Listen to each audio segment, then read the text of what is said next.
All right, let's begin this now. The Portfolio Committee on Education has approved the controversial Basic Education Laws Amendment Bill. It's also known as the Bela Bill.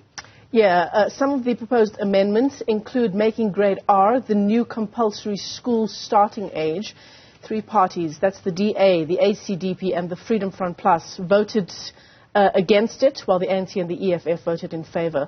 The bill will now sit with the National Assembly for further deliberation. But let's bring in the Basic Education Portfolio Committee for this discussion. Bafuze Yabo joins us this morning. Bafuze, it's great to talk to you. It's an important story, this one. Thousands of submissions received, hundreds of kilometres travelled, and I believe 8 million rand spent on the issue of public participation. Now that the bill has been passed, approved that is, do you reckon it takes into consideration all of those, or at least the majority of those submissions that were made? Well, good morning, and good morning to your viewers.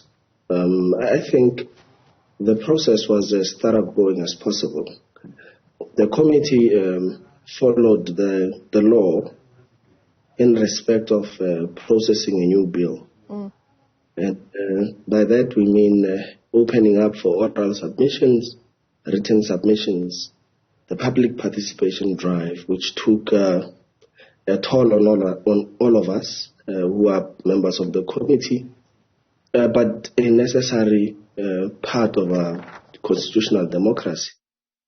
And I would think we as a committee would have been advised by the views that would have heard from the public, but the responsibility of making laws remains ours as enshrined in the constitution of our country. So we make laws with the intention to change the social landscape of our country in consideration of our historical background. Yeah, it's also your constitutional obligation to take into consideration every submission that is made. Yes, but let me put it to you this way. The process of public participation is by no means a referendum. And if you receive, let's argue, 20,000 submissions on a matter in a country that has got close to 60 million people, it is a very minuscule number to make or turn into a referendum. So it's not a referendum. It's an intention to listen to those who have an interest in a matter so that we are able to take decisions, being advised by certain inputs that would have been made. But not all inputs are progressive. Not all inputs are for transformation. And so it still rests on us, and the obligation to make the law rests on parliamentarians, as I have alluded before. Shall we talk about what some of the criticism around the bill in its current form has been?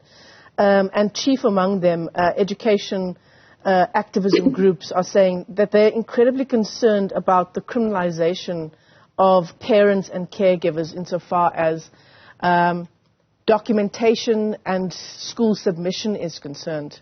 What would be your response to that? As it stands at the current moment,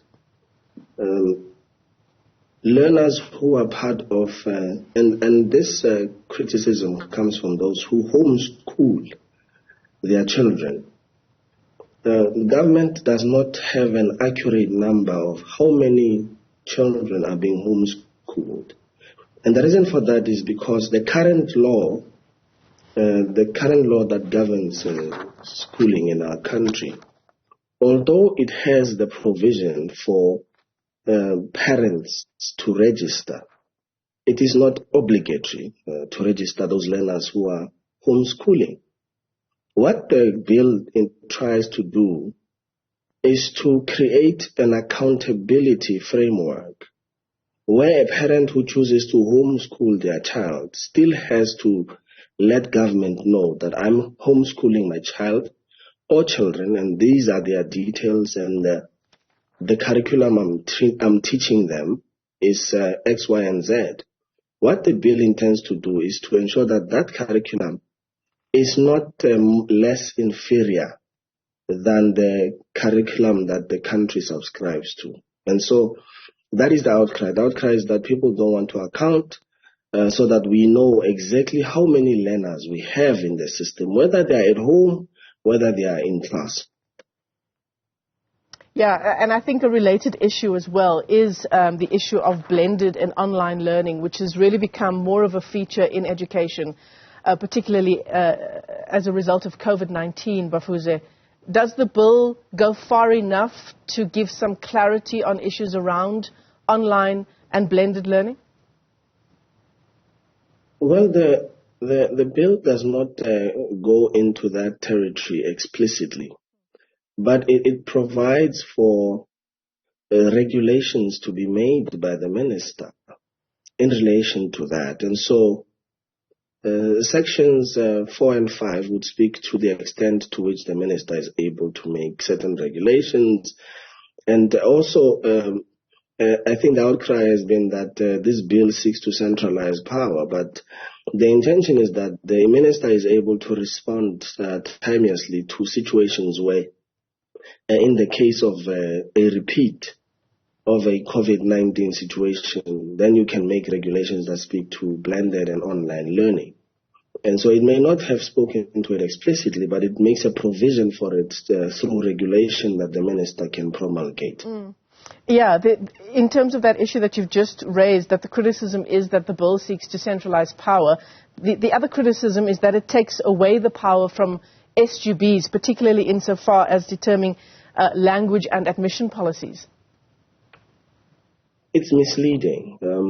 What it does, it creates an accountability framework. So currently, what we have seen is that SGBs have acted like all-powerful arbiters of one, admission policy, two, language policies in schools, and the general running of schools. What this bill intends to do is to create an accountability framework that allows the HOD to look at each case on its merits, and if it finds that the school governing body is abusing its powers in respect of making admissions difficult for learners who live in an area where the school is located, but may not necessarily be speaking a language that the school has decided to be their language policy, the HOD is able to step in and override the decision of the SGB in as far as that is concerned. And because we have seen many cases, and I think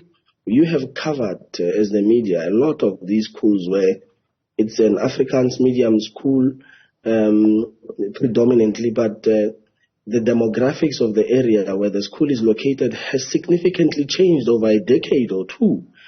And learners who want to be admitted to the school are unable to be admitted to the school because Afrikaans, for example, is not their first language or their home language. And so the school governing bodies would use that as a tool to gatekeep.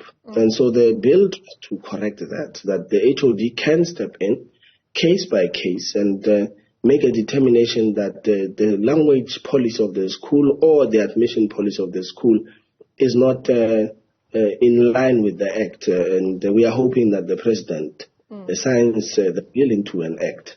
It sounds like quite a lot of administrative issues that the bill deals with, Bafuze. Does it go far enough, though, to deal with the real gaps in teaching and learning that we face in our country? Overcrowded classrooms, dangerous or lack of infrastructure, teaching gaps that exist, the fact that our children up until grade 4 are unable to read for meaning. Does the bill go far enough on those points? Yes, remember the bill is a legal framework that provides for streamlining the sector and ensuring that the various pieces of legislation that currently exist in silos are put together into one act. And some of the issues that are being raised are operational issues. For example, the policy on making sure that learners are able to read for meaning by the time they are in grade 4.